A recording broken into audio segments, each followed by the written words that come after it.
구약성경 103면 출애굽기 14장 10절로 20절까지의 말씀입니다. 말씀 봉독해 드리겠습니다.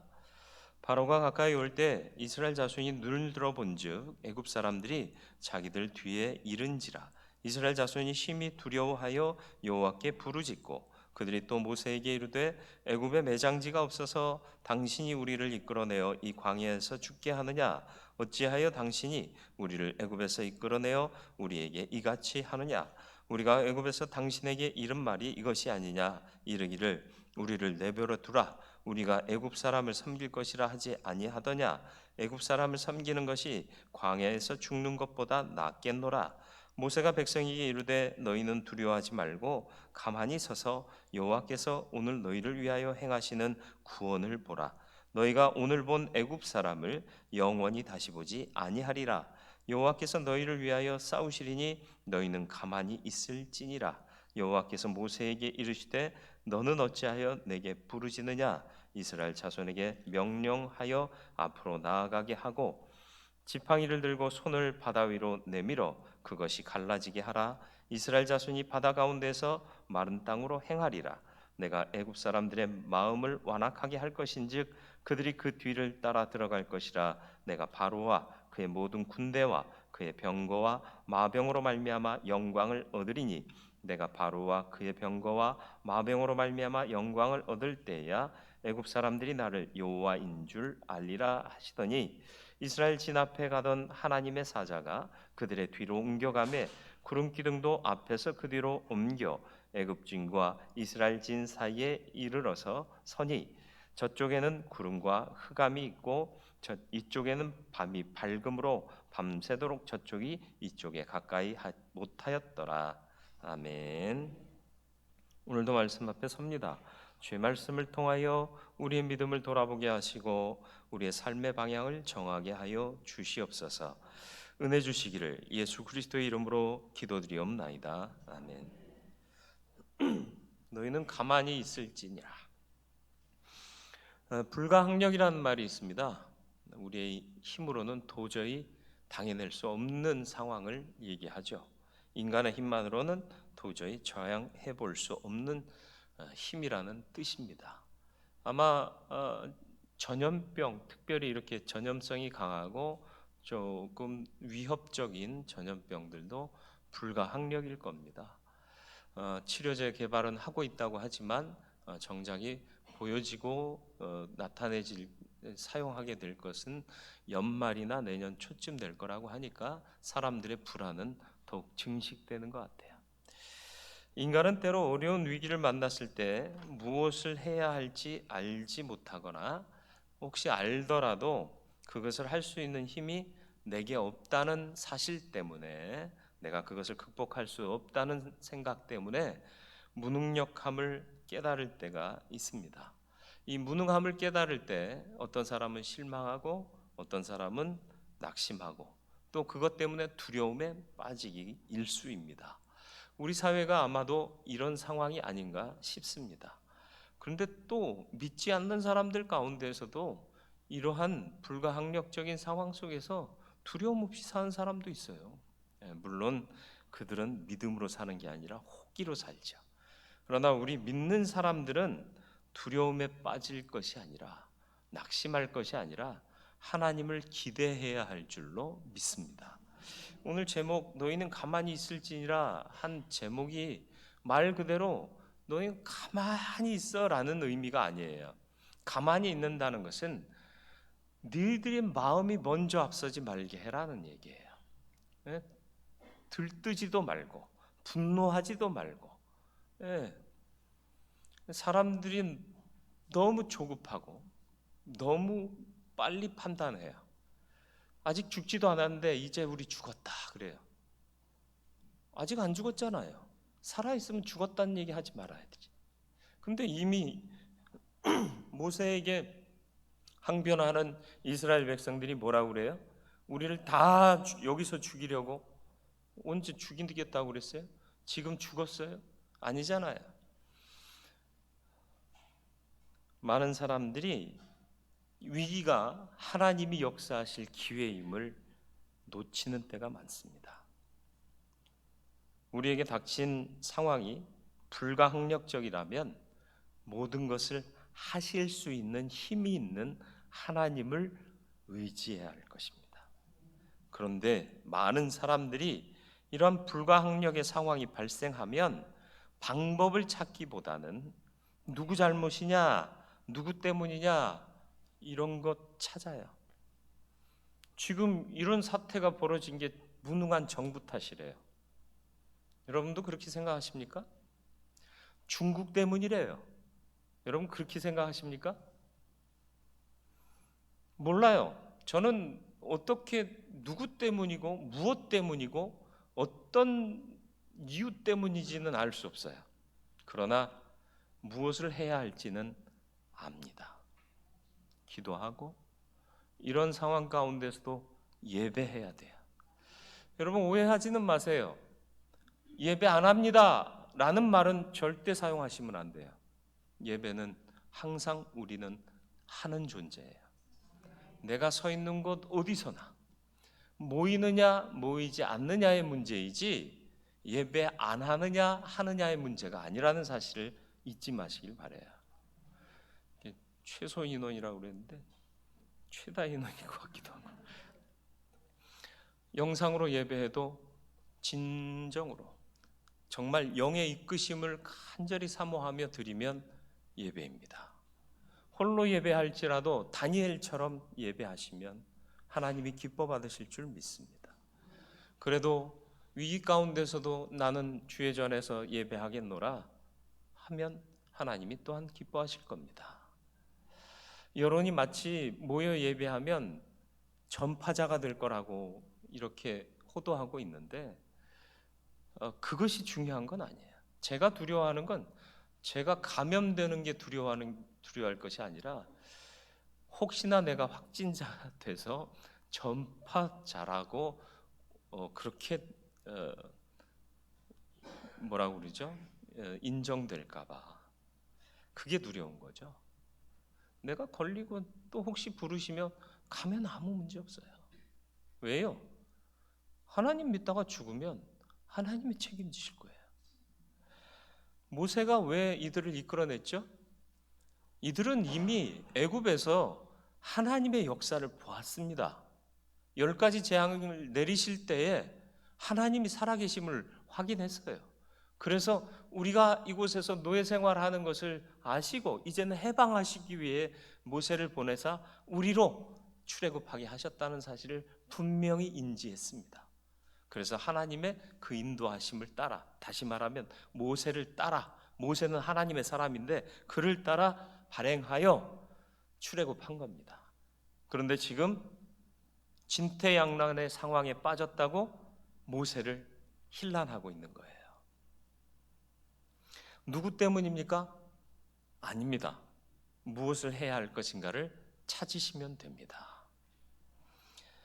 요한복음 9장에도 날 때부터 소경된 자, 맹인된 자가 나옵니다. 예수께서 그를 보십니다.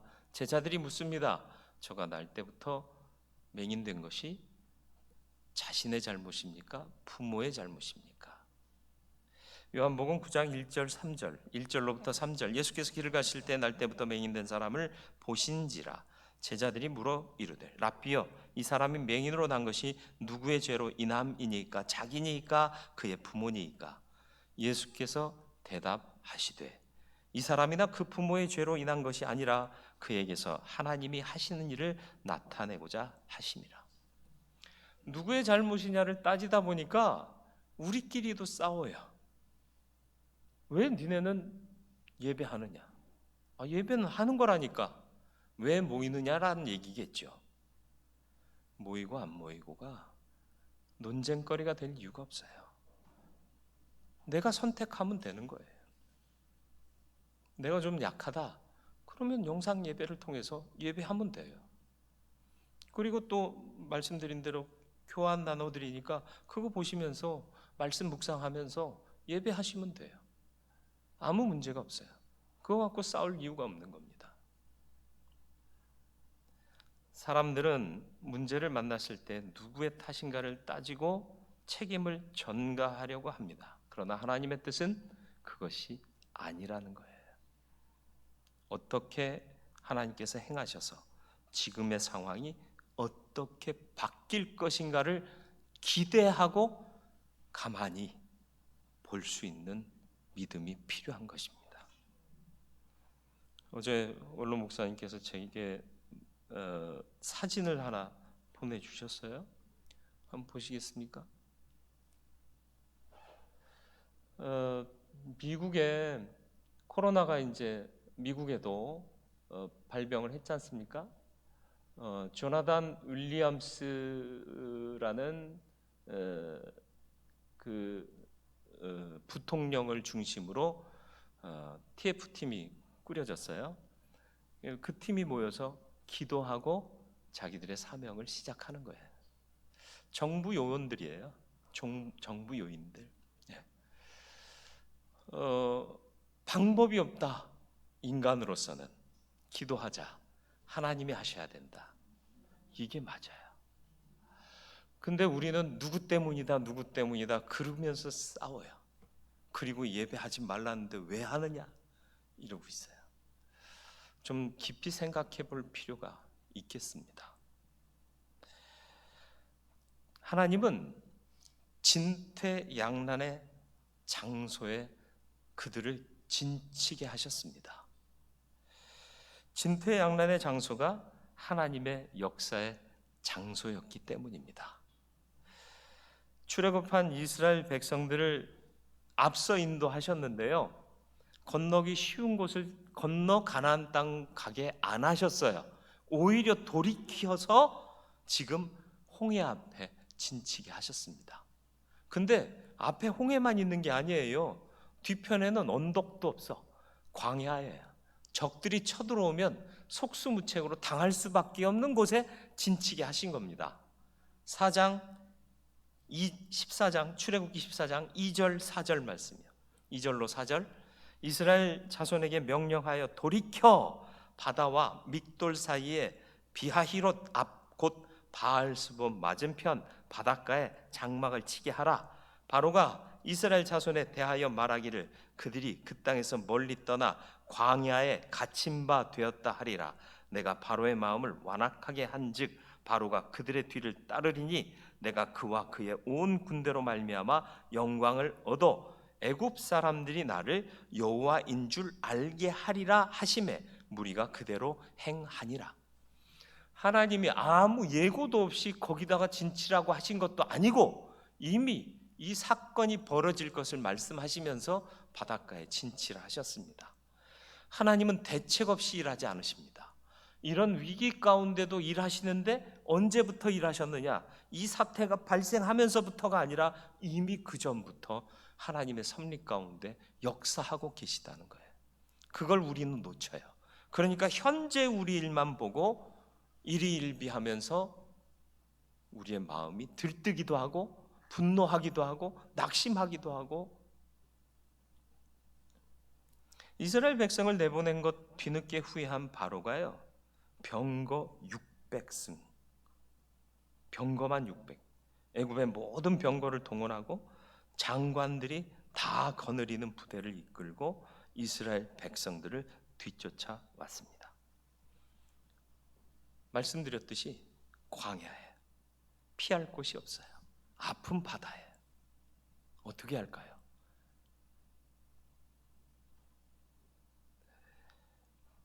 그들은 부르짖었대요. 부르짖었답니다. 그들이 부르짖긴 했는데 과연 그 부르짖음은 뭐였을까? 하나님의 일하심이 우리의 인간의 생각으로는 이해가 잘 되지 않는 경우가 참 많아요. 인간이 위기를 당하는 이유는 몇 가지가 있어요. 내 죄 때문에, 아니면 실수 때문에. 이건 내게로부터 만들어진 위기입니다. 그런데 하나님이 주시는 위기도 있습니다. 욥이 당한 고난이 대표적인 예죠. 그가 죄를 범했습니까? 그가 실수했습니까? 그러지 않았음에도 불구하고 그에게 재앙이 닥쳐왔습니다. 하나님이 재앙을 주시는 까닭은 무엇입니까?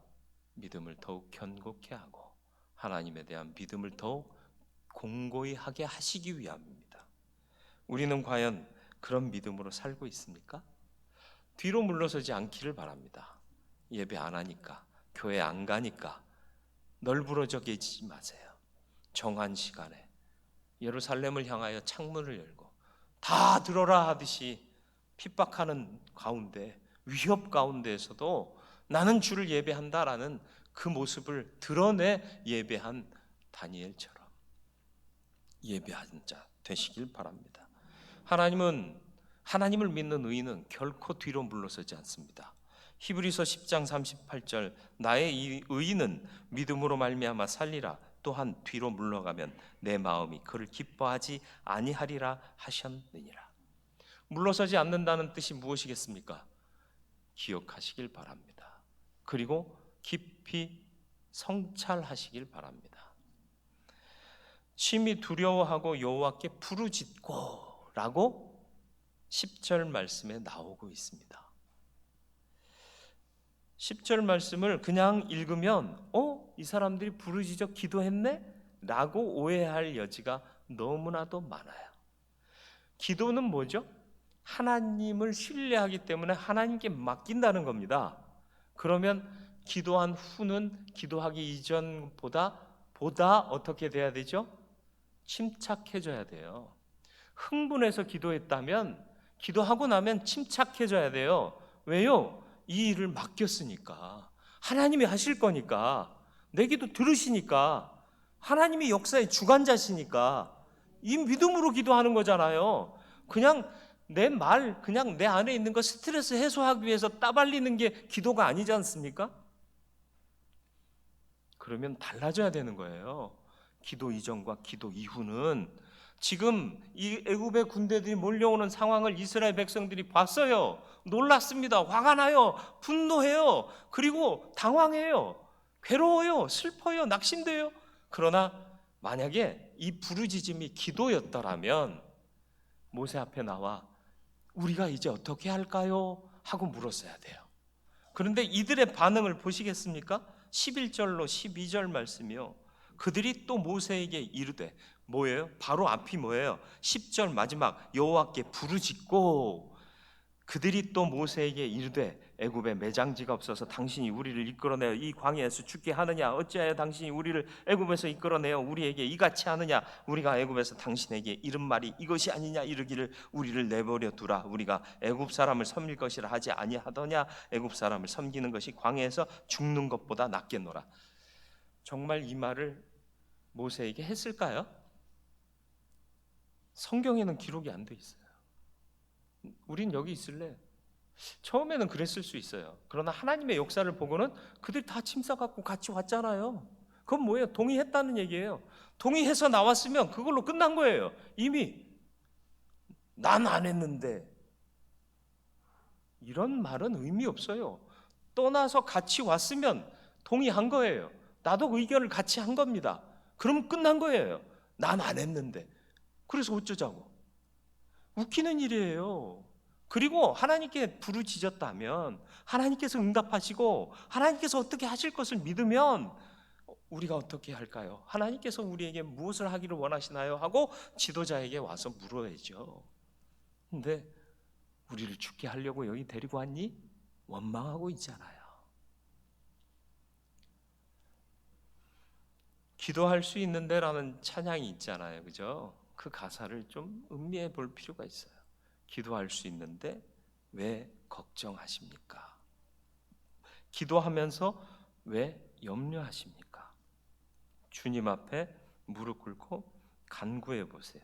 마음을 정결하게 뜻을 다하여 기도할 수 있는데 왜 걱정하십니까? 기도하면서 왜 염려하십니까? 기도하면 하나님이 들으세요. 역사하실 거예요. 그걸 믿으면 두려워하지 말아야 되는 거 아니냐. 저와 여러분들의 믿음이 부르짖고 마는 믿음이 아니라 부르짖는 기도의 믿음이 되기를 축원합니다. 하나님을 찾고 부르짖는 참된 내면의 깊은 믿음 있는 척하는 외면적인 믿음의 모습이 아니라 굳게 깊이 하나님을 신뢰할 수 있는 믿음의 사람이 되기를 축원합니다.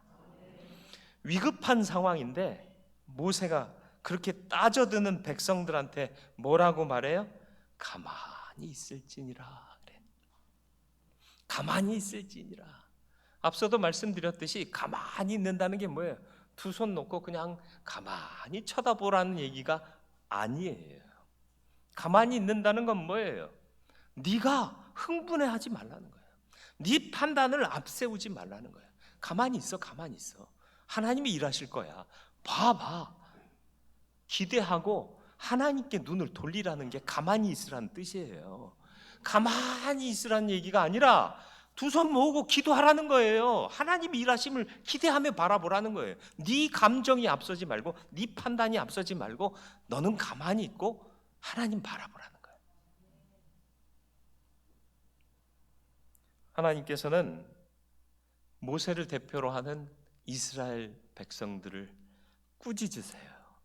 15절 말씀 보시겠습니까? 15절 말씀 보세요. 여호와께서 모세에게 이르시되 너는 어찌하여 내게 부르짖느냐?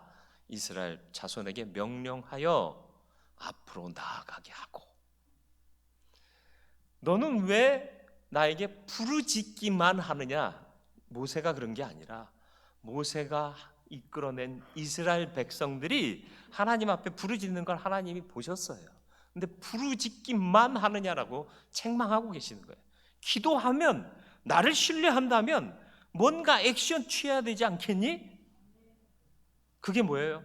앞으로 나아가게 하고. 지금 앞이 어디예요?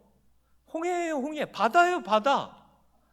그냥 앉아서 생각하면 바다? 해수욕장 가가지고 물에 들어가는 느낌? 아니에요, 아니에요. 여기는 해수욕장이 아니에요. 깊이를 알 수 없는 바다입니다. 가야 되는 거예요. 그리고 하신 말씀이 있어요. 하나님은 아무 대책 없이 앞으로 나가라 하지 않으세요. 16절 말씀을 보시겠습니까? 지팡이를 들고 손을 바다 위로 내밀어 그것이 갈라지게 하라. 이 지팡이가 뭔 줄 아세요?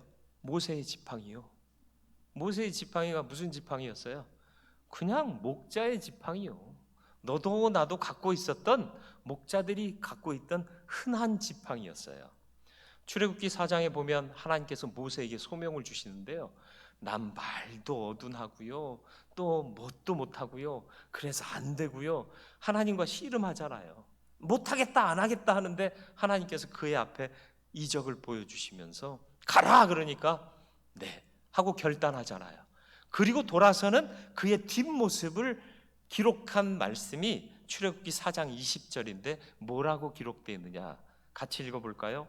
모세가 그의 아내와 아들들을 나귀에 태우고 애굽으로 돌아가는데 모세가 하나님의 지팡이를 손에 잡았더라. 이 지팡이가 성분이 바뀌었습니까? 재질이 바뀌었습니까? 그 지팡이 버리고 하나님이 직접 만들어주신 지팡이 잡았습니까? 아니요. 흔한 지팡이예요. 다른 목자들도 갖고 있는 똑같은 지팡이인데 믿음으로 붙잡고 가니까 그게 하나님의 지팡이가 되더라. 여러분, 흔한 세상 사람들과 같은 삶으로 하나님 앞에 서지 마시길 바랍니다. 그건 똑같은 삶이에요. 하나님의 손에 맡기면 하나님의 삶이 되는 거예요. 하나님을 위한 삶이 되는 거예요. 성도의 삶이 되는 거예요. 흔한 삶이 아닌 하나님의 사람이 되시길 바라요. 흔한 사람이 아닌 하나님의 사람이 되시는 저와 여러분들 되기를 바랍니다.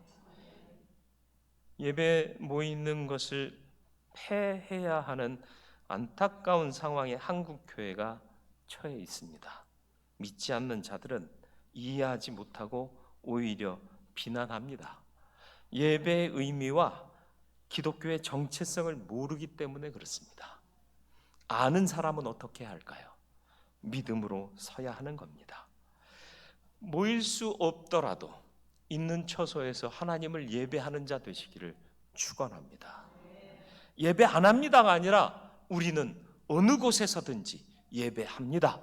라고 말할 수 있는 사람이 되시길 바라고, 간절히 기도하기는 우리 모든 성도가 주의 전에 모여 함께 예배할 수 있는, 우리의 진정한 정체성이 속히 회복될 수 있는 회복의 은혜가 하나님으로 말미암아 이 땅에 주어지기를, 뿐만 아니라 세계 만방에 전해지기를 기도하실 수 있는 저와 여러분들 되기를 주님의 이름으로 축원을 드립니다.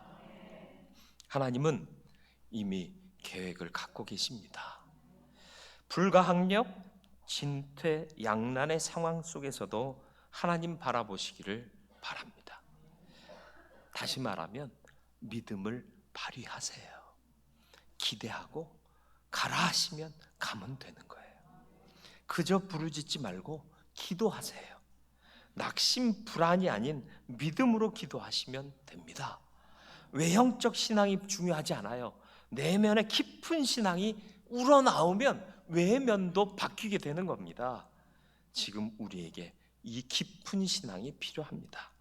가만히 있으라는 것은 아무것도 하지 말라는 것이 아닙니다. 기대하라는 거예요.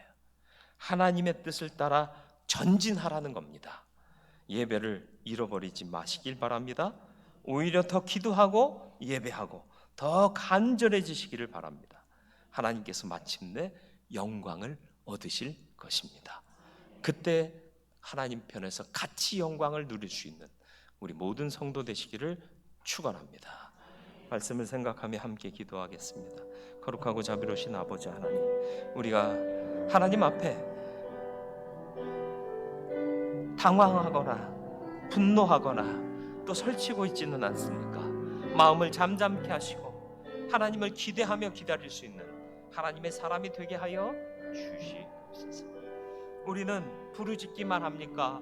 부르짖어 기도합니까? 돌아보게 하여 주시옵소서.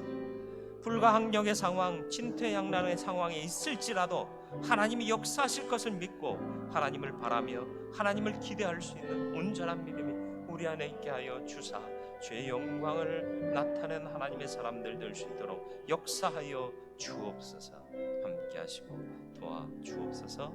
예수님의 이름으로 기도드리옵나이다. 아멘. 다 일어나셔서 찬송가 342장 찬송 드리겠습니다. 342장입니다.